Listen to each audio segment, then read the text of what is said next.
귀한 찬양 감사를 드립니다. 할렐루야. 옆에 계신 분하고 인사하시겠습니다. 사나 죽으나 주 위에 삽시다.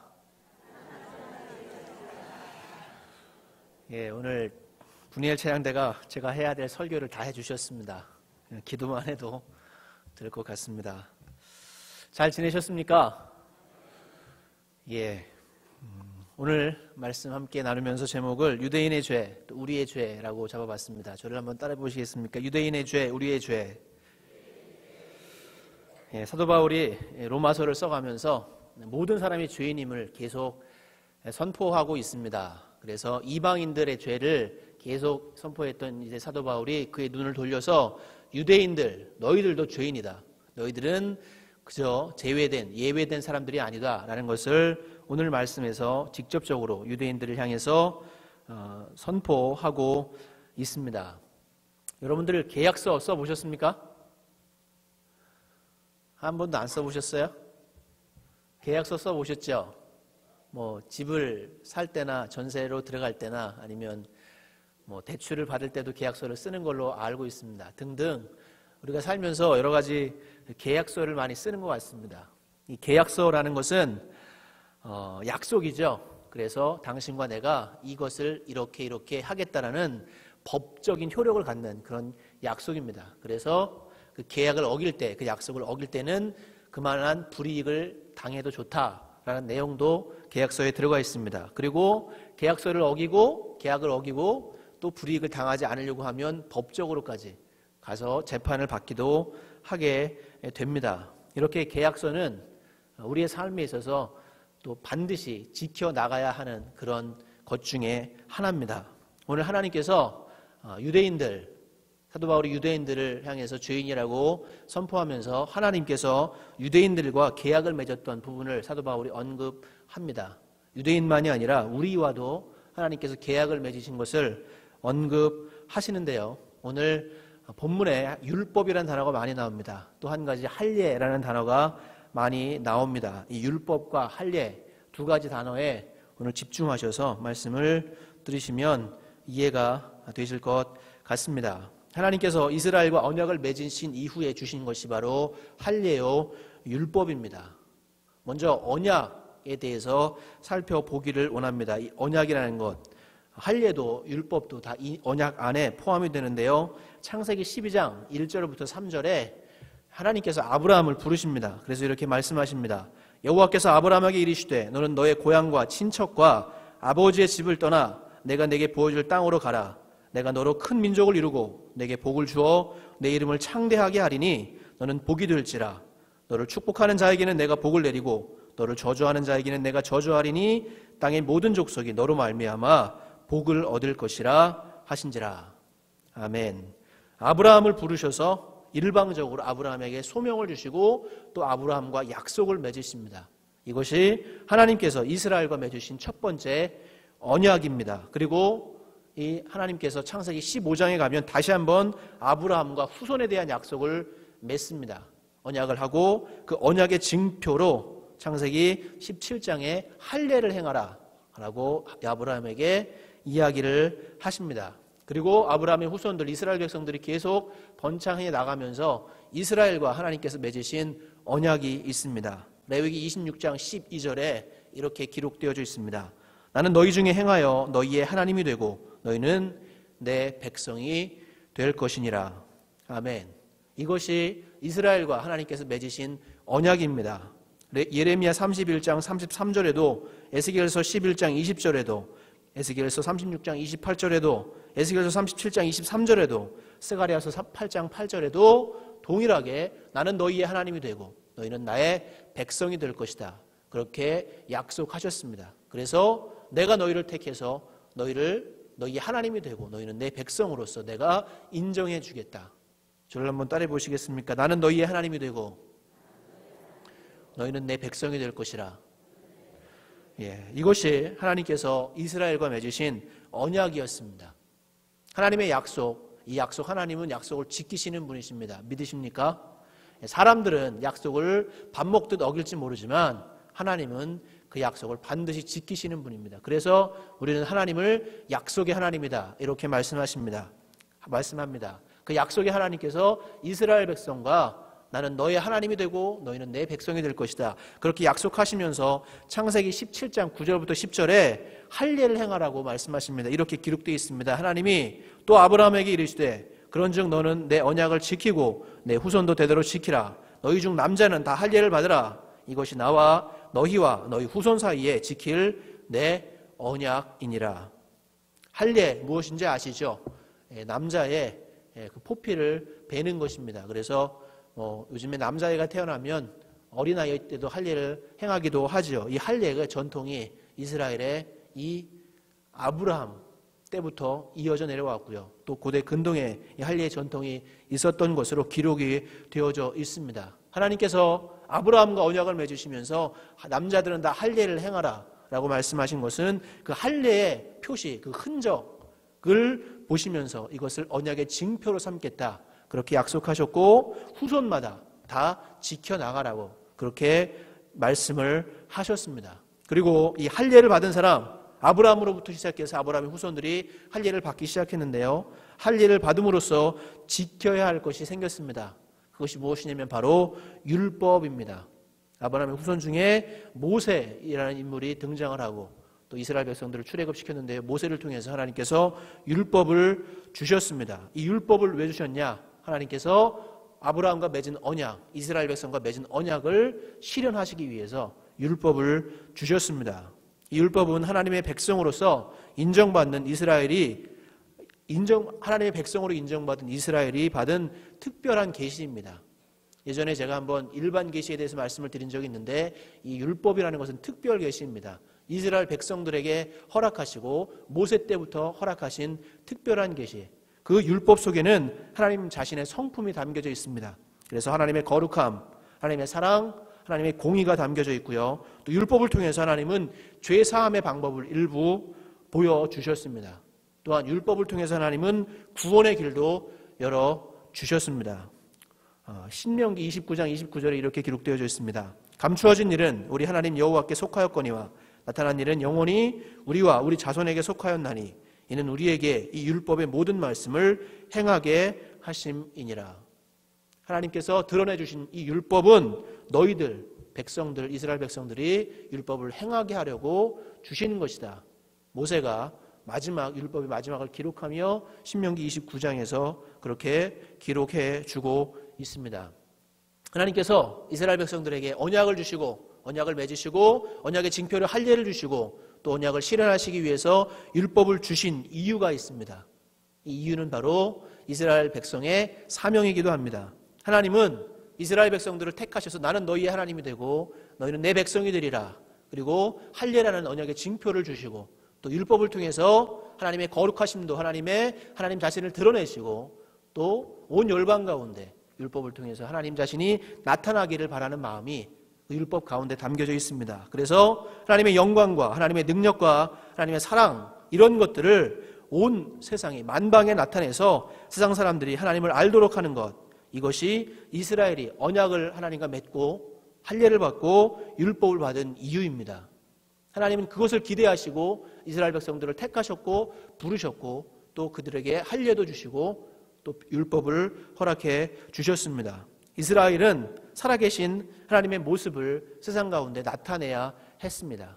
죄에 빠진 백성들을, 죄에 빠진 인류를 구원하시기 위해서 하나님께서 뜻과 계획을 세우시고 먼저 이스라엘 백성들을 불러내셔서 그들을 하나님의 백성으로 삼으시고 이제 너희들이 나를 세상에 드러내야 한다. 그런 징표로 언약을 세우시고 할례도 주시고 율법도 주셨습니다. 하나님이 이렇게 말씀하십니다. 온 세상에 나 하나님을 선포하고 나타내라. 이것이 이스라엘 백성에게 주신 사명이었고요. 할례도 주시고 율법을 주신 이유였습니다. 그런데 안타깝게도 오늘 말씀에 보면 그 하나님의 사명과 그 하나님이 주신 이 언약을, 이 율법을 의 뜻을 제대로 이해하지 못해서 이스라엘 백성들이 실패하는 장면이 기록되어져 있습니다. 17절 말씀에 유대인이라 불리는 내가 율법을 의지하며 하나님을 자랑하며 라면서 시작해서 하나님을 자랑하고 또 많은 사람들에게 스승된 자로서 선생된 자로서 가르치려고 하는 너희들이 쭉쭉쭉쭉 내려가서 함께 읽어보기 원하는데요. 23절 함께 읽어보겠습니다. 시작.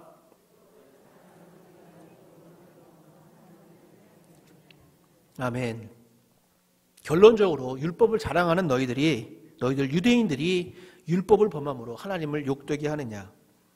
도둑질 하지 말라고 가르치면서 너희는 도둑질하고, 또 다른 사람들을 가르치면서 너희들은 가르치지 않고, 또 간음하지 말라고 하면서 너희들이 간음하고, 우상을 가증히 여기라고 하면서도 너희들이 하나님께 바쳐야 할 제물을 가로채는 그런 죄를 범했다. 그러면서 결론적으로 율법을 자랑하는 너희들이 율법을 범함으로 하나님을 욕되게 하느냐. 이스라엘 백성들에게 있어서, 유대인들에게 있어서 이 율법을 빼면 아마 그들은 시체와도 다름이 없다라고 표현해도 과언이 아닐 겁니다. 그들에게 있어서는 이 하나님께로부터 받은 율법은 굉장히 중요한 것이었고요. 목숨을 걸고 사수해야 할 것이었고, 다른 이방 민족들에 비해서 하나님께서 자기를 택하셨다는 그 특권의식이 대단했습니다. 그래서 율법을 받은 백성이다. 우리는 하나님께로부터 받은 율법이 있다는 것을 아주 자랑스럽게 여겼습니다. 그런데 하나님께서 율법을 주신 이유를 제대로 알지 못해서 이스라엘 백성들이 지금 하나님 앞에 책망을 받고 있습니다. 율법을 자랑하면서도 너희들이 율법을 범함으로 하나님을 욕되게 만들어 버리느냐. 24절도 함께 읽어보겠습니다. 함께 읽습니다. 시작.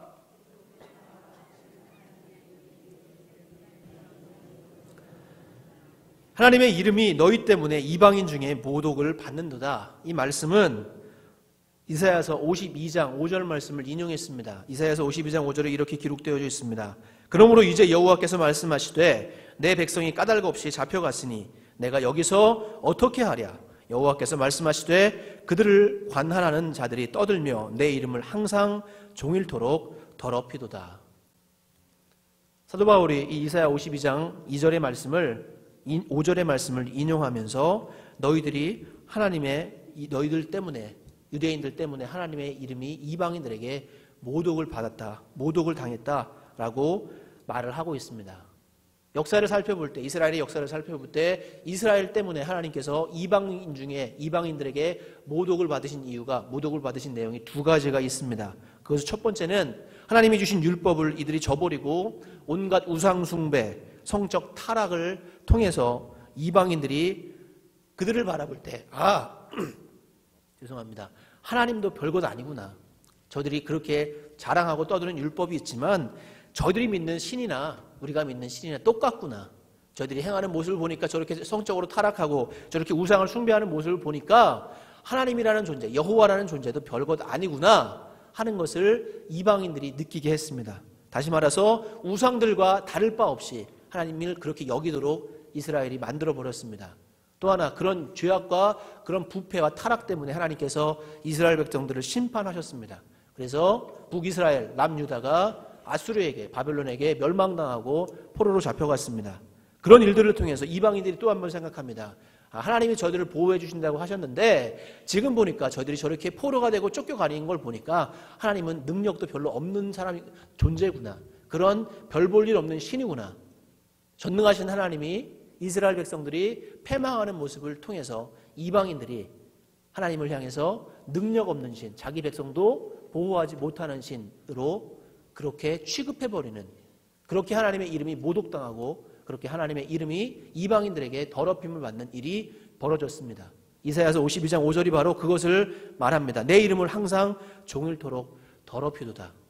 그렇게 하나님께서 이스라엘 백성들 때문에 그들을 택하시고 그들을 부르시고 그들에게 언약을 주시고 할례도 주시고 율법을 주셔서 하나님의 이름을 세상에 드러내라고, 하나님의 능력을 드러내라고 주셨는데 그들이 불순종하고 율법을 범하고 타락하고 죄악 가운데 빠짐으로 말미암아서 하나님의 이름을 오히려 더럽히는 일을 하게 되었습니다. 이렇게 이스라엘은 하나님의 뜻을 이루지 못하고 실패하게 되었습니다. 이들이 왜 실패하게 되었을까요? 그 원인 중에 하나는 이들이 가지고 있는 율법과 할례를 하나님께서 원하시는 것과 다르게 생각했기 때문입니다. 하나님은 율법과 할례를 주시면서 이스라엘이 하나님을 온 열방에 드러내기를 바랬지만 이스라엘은, 유대인들은 율법과 할례를 천국 가는 구원받는 보증수표, 부적 같은 것으로 아니면 어디에 극장에 입장할 수 있는 입장권 정도로밖에 생각을 하지 않았습니다. 그래서 구약시대에 율법을 가르치던 랍비들이 이런 가르침을 했다고 합니다. 할례 받은 사람들은 게헨나로 내려가지 않는다. 여기서 말하는 게헨나는 지옥을 의미합니다. 할례 받은 백성들은 지옥으로 내려가지 않는다. 이렇게 율법을 가르치는 사람들이 가르칠 정도로 할례 또 율법을 어떤 부적같이 할례만 받으면 내가 무슨 일을 해도 나는 구원받는 선민이다. 이러한 잘못된 생각을 갖게 되었습니다. 하나님은 부적으로 쓰라고 구원받는 보증수표로 쓰라고 할례를 주시고 율법을 주신 것이 아닙니다. 아까 처음에도 말씀드렸듯이 할례를 주시고 율법을 주신 이유는 하나님의 은혜와 또 하나님의 사랑과 하나님의 전능하심을 온 열방에 나타내라고 주셨는데 이스라엘 백성은 그저 자기들의 배를 채우고 자기들이 구원받는 조건으로만 할례와 율법을 생각하였습니다. 그래서 25절에 이렇게 기록되어져 있습니다. 함께 읽어보기 원합니다. 로마서 2장 25절 시작.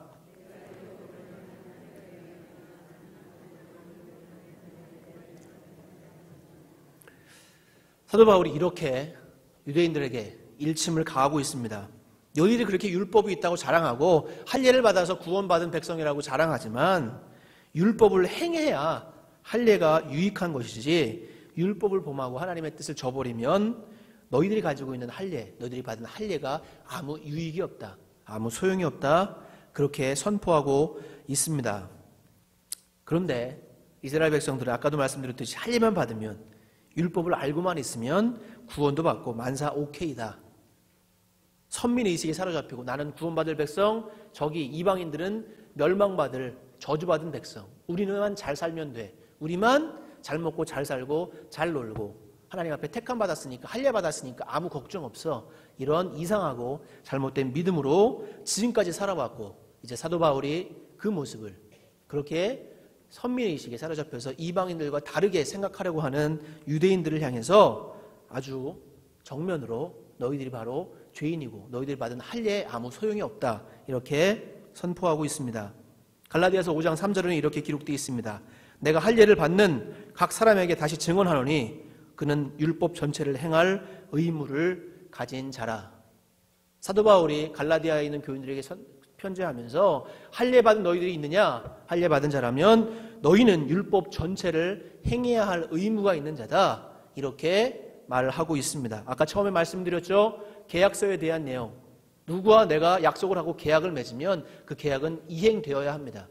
이행되지 않으면 계약이 깨지거나 약속이 어긋나면 그것에 대한 불이익을 당하고 그것에 대한 어려움을 당하게 되어져 있습니다. 지금 하나님이 주신 할례는 곧 계약서와 같습니다. 내가 너와 언약을 맺고 이제 표징으로 할례를 주었다. 내가 너를 내 백성으로 삼았으니 너희는 내 백성답게 나를 열방 가운데 나타나는 일에 순종하기 바란다. 이것이 하나님의 뜻이었는데 이 계약서를 생각하지 않고 어떤 부적같이 어떤 천국 가는 보증수표같이 생각해서 이스라엘 백성들이 지금 계속 죄악 가운데 하나님의 뜻을 저버리고 실패하고 멸망당하고 지금까지도 하나님의 뜻에 따라 살지 못하는 모습을 보여주고 있습니다. 그러면서 사도 바울이 28절, 29절 마지막에 이렇게 말을 하고 있습니다. 같이 읽어보겠습니다. 시작. 할례가 아니니라 오직 이면적 유대인이 유대인이며 할례는 마음에 할지니 영에 있고 율법 조문에 있지 아니한 것이라. 그 칭찬이 사람에게서가 아니요 다만 하나님에게서니라. 아멘. 사도 바울이 그렇게 잘못 생각하고 잘못 믿음으로 가지고 있는 유대인들에게 마지막으로 선포합니다. 표면적으로 너희들이 할례를 받았다고, 표면적으로 너희들이 유대인의 혈통에서 태어났다고 해서 유대인이 되는 것이 아니다. 이면적 유대인이라는 것은 속사람, 내 속사람이 유대인이 되어야 참된 유대인이고, 너희들이 받은 할례는 육체에 행하는 할례가 중요한 것이 아니라 너희들의 마음의 할례를 행해야 한다. 그래야 이것이 참된 할례고 하나님의 뜻을 이루어갈 수 있다. 사람들에게 인정받고 칭찬받는 것이 아니라 하나님이, 중심을 보시는 하나님이 너희들의 믿음도 너희들의 중심도 알고 계시다. 그렇게 경고하고 선포하고 있습니다. 유대인들의 죄가 다 드러났습니다. 하나님이 그들을 특별히 택하셔서 특별히 부르셔서 자기 백성 삼으시고 하나님의 뜻을 열방 가운데 펼쳐내기를 바라셨는데 유대인들은 그 받은 율법과 할례를 자기들만을 위한 것으로 그렇게 착각하면서 그렇게 특권의식에 사로잡혀서 나는 구원받고 저들은 멸망받을 백성이라고 그렇게 치부하고 선을 그어버리고 하나님의 뜻을 이루지 못했습니다. 그런 죄악을 지금까지 붙들고 살아왔습니다.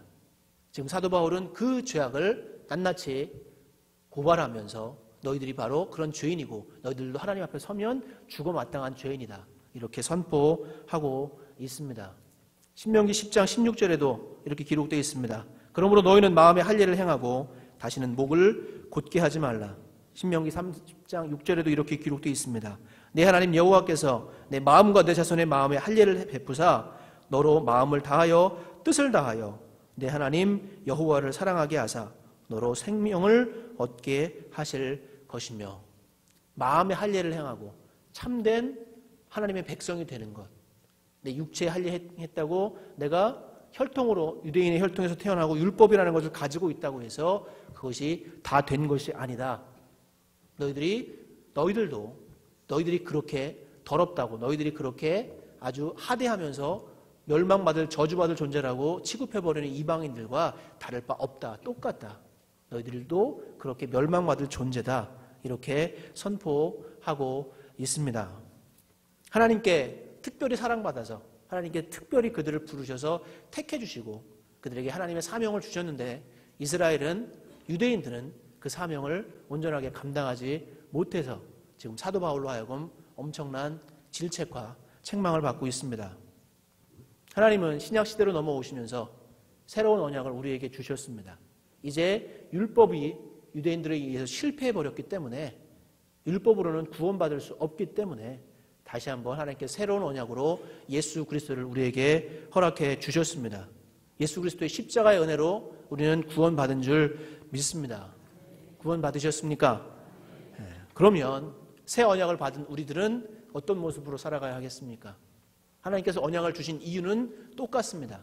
이스라엘에게 하나님께서 언약을 허락하시고 언약을 맺으시고 그들에게 할례를 주시고 율법을 주신 이유가, 목적이 온 열방 가운데 하나님을 드러내고 나타내라고 주신 것처럼 우리에게 예수 그리스도의 복음을 주신 이유도 우리의 삶을 통해서 온 열방 가운데 믿지 않는 자들에게, 주님을 알지 못하는 사람들에게 주의 은혜가, 주의 사랑이 하나님이 나타나도록 하라고 우리에게 복음을 주셨습니다. 믿으십니까? 그저 나 하나 구원받았다고, 나 하나 잘됐다고 희희낙낙하면서 즐겁게 살라고 주신 것이 아닙니다. 그러면 오늘날 우리 그리스도인들은 어떤 삶을 살아가야 하겠습니까? 우찌무라 가진조 선생님께서 이 로마서 2장 25절 말씀을 이렇게 고쳐서 기록하셨습니다. 같이 한번 읽어보기를 원합니다. 잠시만요. 영상 준비됐나요? 예, 같이 읽어보겠습니다. 왜 꺼지죠? 시작.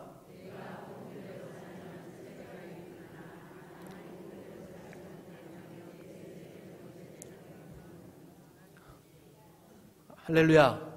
이 말씀 믿으시겠습니까? 율법이 아니라, 율법은 이제 복음으로 대체되었습니다. 그리고 할례는 세례로 대체되었습니다. 그래서 너가 복음대로 살면 너가 받은 세례가 유익하지만, 만일 너가 복음대로 살지 않으면 너가 받은 세례는 아무 소용이 없다. 그렇게 선포하고 있습니다. 또 28절부터 29절도 이렇게 고쳐서 기록했습니다. 같이 읽어보겠습니다. 시작. 그리스도인이 아니요 표면적 육신의 세례가 아니니라. 오직 속사람이 그리스도인이 된 자가 그리스도인이며, 세례는 마음에 할지니 영에 있고 율법 조문에 있지 아니한 것이라. 그 칭찬이 사람에게서가 아니요 다만 하나님에게서니라. 할렐루야. 믿으십니까? 우리가 그리스도인이 된 것, 그저 세례받고 그저 나 구원받았습니다 고백한다고 그리스도인이 된 것이 아니라 내 속사람이 그리스도인이 되고 내 마음의 세례를 받아야 참 그리스도인이라 라고 선포하고 있습니다. 세례는 나의 죄악된 옛삶을 끊어버리고 내 옛삶은 이미 죽었고 예수 그리스도와 함께 새롭게 이제는 순종하며 살아가겠다는 결단입니다. 세례가 무슨 보증수표가 아닙니다. 여러분들 세례받았다고 해서 다 구원받는다? 죄송하지만 하나님 앞에 서봐야 합니다. 내가 세례받았다고 해서 내가 구원받은 보증수표 되지 못합니다. 이스라엘 백성들이 할례받았다고 해서 자기들 구원받았다고 자부했지만 그 그렇게 하나님께 주신 것이 아닙니다. 우리에게 세례를 주신 이유도 똑같이 할례를 주신 것처럼 언약의 표징입니다. 내가 이제 예수 그리스도를 믿고 죄악된 삶이 아니라 오직 하나님의 말씀대로 순종하며 걸어가겠습니다. 그런 삶을 살겠습니다. 참된 그리스도인으로 살아가겠습니다라는 결단이 우리의 세례의 의식 속에 담겨져 있습니다. 믿으십니까? 여러분들 세례 받으셨습니까? 그러면 여러분들이 결단하신 것처럼 그렇게 매일매일의 삶을 하나님의 말씀에 순종하면서 살고 계십니까? 아니면 이스라엘 백성들이 그랬던 것처럼 나 세례 받았으니까, 나 예수님 믿었으니까, 구원 받았으니까 이제 잘 먹고 잘 살면 되지. 뭐 하나님의 사명 뭐가 중요해? 그저 나 하나 잘 되면 되지. 이렇게 생각하시면서 사십니까? 하나님께서 우리에게 새 언약을 주시며 예수 그리스도의 복음을 주시며 우리에게 세례를 받으라고 하시며 세례에 대한 의미를 가르쳐 주실 때는 그저 그것을 부적같이 여기라고, 그것을 구원받은 무슨 보증수표처럼 여기라고 우리에게 주신 것이 아닙니다. 예수 그리스도를 따라서 그분의 말씀처럼 결단하며 걸어가겠다는 그 결단을 요구하시며 하나님이 우리에게 새로운 언약을 맺어 주신 것입니다. 그리고 우리에게 사명을 주셨습니다. 이제 너희가 구원받았으니, 너희가 그리스도인이 됐으니 나를 온 세계 열방 가운데 드러내고 나를 나타내고 나를 비추는 거울이 되거라. 그렇게 하나님이 우리에게 사명을 주셨습니다. 여러분은 하나님의 사명을 감당하고 살아가십니까? 정말로 하나님께서 우리에게 복음을 주시고 세례를 주시고 새로운 언약을 맺어주신 그 목적대로 내가 그리스도인 되어서 참된 그리스도인으로 살아가고 있습니까? 아니면 혹시 유대인들이 그런 것처럼 자기들만의 것으로 취해버려서 혹시 나 때문에 믿지 않는 사람들, 다른 사람들이 하나님을 욕하고 저 사람 보니까 하나님은 없는 게 분명해, 이런 얘기를 하지 않을지 돌아보시기를 부탁을 드리겠습니다. 이스라엘 백성들 때문에 하나님이 모욕당했습니다. 하나님을 모르는 이방인들에게 모욕을 당하셨습니다. 혹 나 때문에, 하나님을 모르는 사람들이 나 때문에 하나님을 모욕한다면 내가 하나님 앞에 어떻게 서겠습니까? 부끄러워서. 1907년도에 이 땅 가운데 엄청난 부흥의 역사가 있었습니다. 그때의 기록을 제가 잠깐 읽어드리겠습니다. 1907년 장대현 교회 신년 집회 때 성령의 역사가 일어났다. 복음으로 사람들이 변화되기 시작했다. 회개하기 시작했다. 다음 날 쌀 가게 주인은 뒷박을 속여 판 것을 공개적으로 사과하는 글을 가게 앞에 붙이고 배상해 주었다. 고의로 빚을 떼먹은 사람은 채주를 찾아가 사과하고 용서를 구했다. 술집 앞에는 이런 간판을 달았다. 금일부로 이 술집을 폐업함. 어젯밤 주인이 회개함. 많은 사람이 빚을 갚았다. 7년 전 세금을 떼어먹은 것을 찾아내서 갚아 주었다. 왜 그러냐고 묻는 사람에게 나는 예수를 믿기 때문입니다 라고 대답했다. 1907년도 이 땅에 놀라운 복음의 불길이 일어날 때 그 복음으로 변화된 사람들이 이런 삶을 살았습니다. 쌀가게 주인이 뒷박을 속여서 자기한테 유익을 있게 하려고 더 많이 이문을 남기려고 그렇게 팔다가 그가 복음 듣고 예수님 믿고 변화되어서 공개적으로 사과문을 걸었습니다. 내가 이렇게 죄를 지었습니다. 지금까지 나에게서 쌀을 사간 분들이 이렇게 배상하겠습니다. 빚을 공개적으로 떼어먹고 고의적으로 떼어먹고 도망가던 사람들이, 다니던 사람들이 그곳에서 예수님을 만나고 영접하고 구원받고 난 다음에 스스로 채주를 찾아가서 사과하고 빚을 갚는 일이 있었습니다. 세금을 떼어먹은 사람이 7년 전, 8년 전에 그 세금을 다 기억해서 도로 갚아내고, 술집을 운영하던 사람이 술집을 자진해서 폐업하는 일이 벌어졌습니다. 이것이 정말 참된 진정한 복음의 변화의 능력입니다. 여러분들은 어떻게 살아가고 계십니까? 나는 어떻게 살아가는지, 내가 정말 복음을 받아들였다고 하고 내가 정말 예수님을 믿는다고 말하는데 그저 예수님 믿지 않는 사람하고 똑같은 모습으로 살아가는지, 아니면 정말로 이 죄악된 세상에서 복음의 빛을 드러내면서 하나님의 말씀을 따라 살아가고 있는지. 오늘 사도 바울이 유대인들을 향해서 그렇게 질타한 내용이 그것이고, 또한 우리에게도 동일하게, 아마 이 땅에 오시면 사도 바울이 동일하게 그렇게 말할 것입니다. 표면적 유대인이, 표면적 그리스도인이 아니다. 너희들이 받은 세례가 그게 너희들을 천국으로 인도해 주지 않는다. 정말로 하나님과 약속 맺는 것처럼, 하나님과 계약서에 계약을 서명한 것처럼 그렇게 계약을 이행하려고 노력하고 있느냐. 그렇게 복음의 삶을 살아가고 있느냐? 그것을 질문할 것입니다. 제가 지난 시간에 말씀드렸듯이 복음은 싸구려가 아닙니다. 복음은 부적이 아닙니다. 복음은 내 전 존재를 걸고 취해야 하는 것입니다. 그리고 그 복음을 만나면 내 전 존재의 삶이 변화되게 되어져 있습니다. 그래서 어느 선교사님은 이렇게 선포합니다. 나를 변화시키지 않는 복음은 복음이 아니다. 저를 한번 따라해 보시겠습니까? 나를 변화시키지 못하는 복음은 복음이 아니다. 여러분들이 정말 복음을 듣고 예수님을 만나서 여러분들의 삶이 변화되었습니까? 변화되지 못했다면 여러분들은 지금 잘못된 복음을 갖고 계신지도 모릅니다. 정말 복음을 만나면, 정말 복음이신 예수님을 만나면 우리의 삶은 누가 뭐라 하지 않아도 변화되게 되어져 있습니다. 바라기는 저와 여러분들이 참된 복음으로 살아가기를 주님의 이름으로 축원합니다. 복음으로 변화된 삶을 살기를 축복합니다. 1907년도 그 대부흥의 역사가 이 땅을 휩쓸 때 그렇게 많은 사람들이 회개하며 진정으로 그들의 삶이 변화되었던 것처럼 내가 그렇게 변화되어서 나를 바라보는 사람들이, 믿지 않는 사람들이 당신을 보니까 하나님이 살아계신 게 분명하고, 당신을 보니까 하나님이 정말 좋으신 분이고, 당신을 보니까 내가 예수님을 믿어야 살겠습니다. 이런 고백이 넘쳐날 수 있기를 주님의 이름으로 축원합니다. 제가 언젠가 새벽 기도의 시간에 이곳에 와서 몇 가지 꿈이 생겼다고 말씀드린 적이 있었습니다. 이 지역에 점집들이 참 많죠. 참 왔다 갔다 하면서 교회와 집을 또 이 지역을 다니면서 점집들을 보면서 많이 안타까운 마음을 가졌습니다. 그래서 그렇게 기도도 했습니다. 하나님, 이 지역에 있는 점집들이 우리 교회로 말미암아서 다 사라지게 하여 주시옵소서. 또 이 구로시장을 다니면서 보면 술집들이 참 많고 유흥업소들이 많습니다. 하나님, 이런 업소들이 문을 닫는 역사가 있게 하여 주시옵소서. 구로시장에 주일만 되면 구로시장을 운영하는 모든 사람들이 정말로 교회로 몰려와서 예배를 드려서 구로시장이 한산하고 정말로 문을 닫을 수밖에 없는 그런 상황이 될 수 있도록 그렇게 만들어 주시옵소서.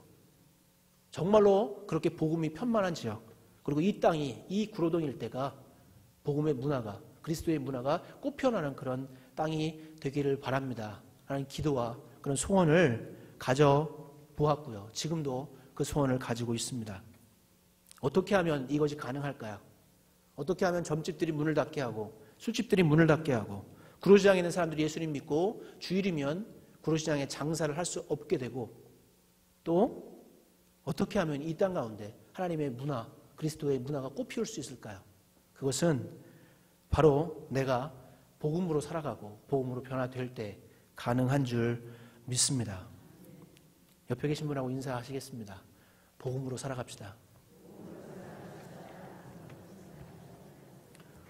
우리가 복음을 얻었다는 것, 복음을 취하고 구원받았다는 것은 하나님과 약속했다는 뜻입니다. 하나님과 언약을 맺었다는 뜻입니다. 이제 나는 하나님의 백성으로서, 하나님의 사람으로서 하나님의 영광과 하나님의 모습을 많은 열방 가운데 드러내야 하는 그런 사명과 하나님 그런 의무가 있다는 뜻이 담겨져 있습니다. 우리의 삶이 하나님의 영광을 드러내고 하나님의 사랑을 온 열방 가운데 나타내고, 나 때문에 하나님의 영광이 가려지는 것이 아니라 나 때문에 하나님의 영광이 더 드러나는 아름다운 삶. 그래서 하나님께서 우리를 부르시면서 너가 나와의 약속을 잘 지켰구나. 고맙다. 너는 나의 충성된 착하고 충성된 종이다. 그렇게 인정하실 수 있는 저와 여러분들 되어 가시기를 주님의 이름으로 축원합니다. 기도하겠습니다.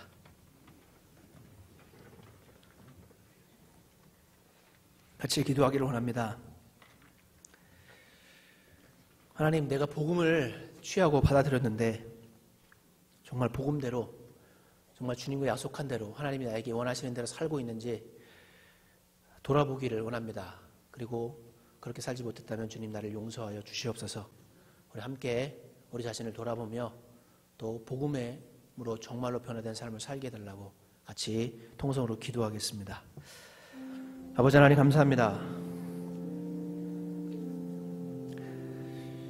우리에게 복음을 주시니 감사합니다. 하나님, 정말로 복음이 나를 변화시키는 대로 내 전 존재가 변화되고 나의 삶이 변화되기를 소원합니다.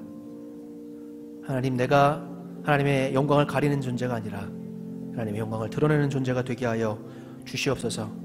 하나님의 사랑이 나타나는 존재가 되게 하여 주시옵소서.